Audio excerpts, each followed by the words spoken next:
मुझे कोई शौक नहीं रोज रोज की मुलाकातों का। अबद खुद अपने टफ शेड्यूल से टाइम निकाल कर आता है। वैसे भी इन दिनों हाकी से दूर है, सो वो कभी कभी फ्री होता है।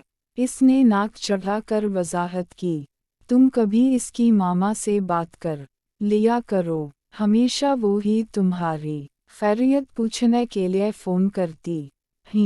जाते जाते इन्हीं कुछ याद आया तो वो पलट आई। जितनी बात करना थी कर ली है, मुझसे नहीं होती खुशामदी। रमशा ने टेप रिकॉर्डर ऑन कर लिया था। खुशामद क्यों, ये तुम्हारा फ़र्ज़ है, वो फिर से समझाने लगी। ये मेरा फ़र्ज़ नहीं।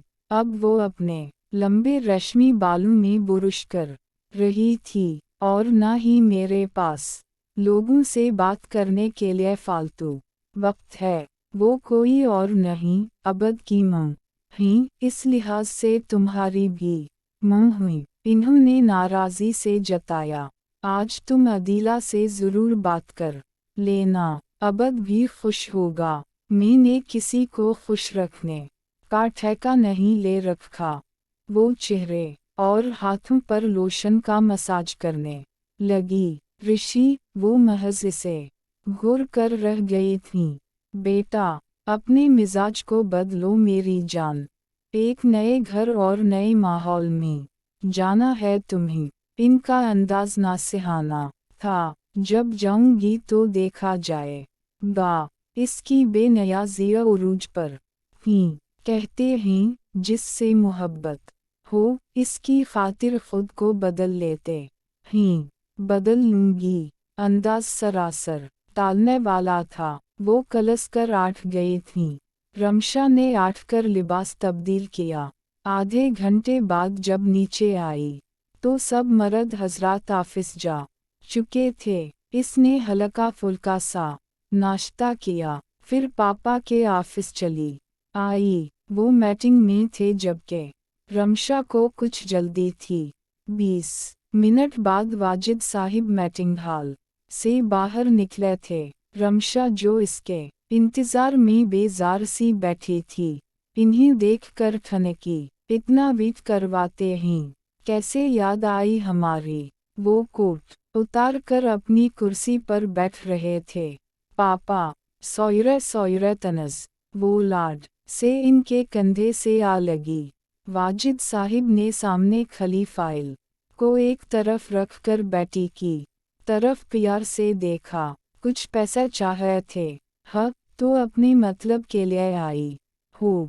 वो वॉलेट निकालकर पैसे चेक करने लगे। कितने चाहिए? ओनली 50,000।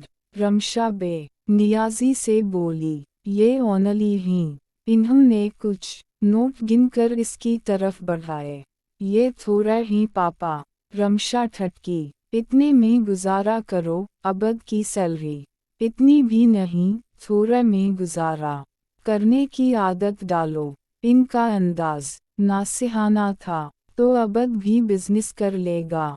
वैसे भी मुझे इसकी जाब इतनी अटरीक तो नहीं लगती। इसने नखुद से कहा, जितने रुपए वो महीने में कमाता है, इतने में एक दिन में खर्च कर देती हूँ।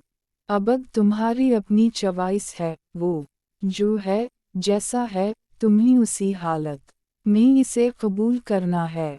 वो तुम्हारी खातिर खुद को नहीं बदलेगा, बल्कि तुम्हें अपनी सोच, ख्यालात और रहन सहन बदलना होगा। खुद में तब्दीली लाओ बेटा। पापा हर जगह मुझे नसीहत करने बैठ जाते हैं, तंग आ गई हूँ मैं इन तकरीरों से। वो बेजारी से बोली, बेटा, ये तुम्हारे फ़ायदे की बातें हैं। इसे जसट एडवाइस मत लिया करो। जो इस घर का माहौल है, वो इस घर का नहीं होगा। बाद में तुम्हारे लिए ही मसाइल खड़े होंगे। बेहतर है अभी से अपनी शख्सियत की कमी बेशी को दूर कर लो। अगरचे अबद बहुत समझदार और ताउन करने वाला लड़का है, मगर मुझे तुम्हारी नादानियों से बहुत खौफ आता है। आप पैसा नहीं देना चाहते, नादिम। वो पैसे गुस्से में वहीं छोड़ कर धप धप करती चल गई थी, और वाजिद अकराम इसे पुकारते रह गए।